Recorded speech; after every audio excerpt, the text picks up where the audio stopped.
بارك الله فيك يا شيخ، هل يجوز للمرأة أن تلبس البنطلون أمام زوجها؟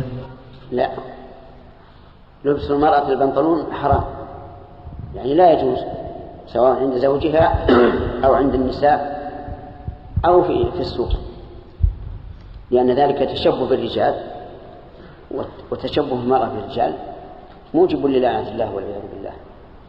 ثم إنه ينفي الحياء من المرأة نهائيا،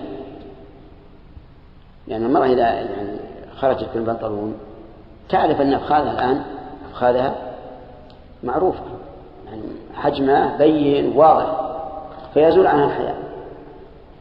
ولذلك تجد مثل الإنسان أول ما يرى أحد عورته يخجل جدا، فإذا كان لا يبالي بظهور عورته سهل عليه هذا. ثم إننا لا نأمن أن يأتي يوم من الأيام ويحدث النصارى واليهود ومن يريدون الإساءة للإسلام والمسلمين أن يحدثوا بنطلونات على شبه الجلود بلون الجلد، ويحدثها ضيقة أيضا،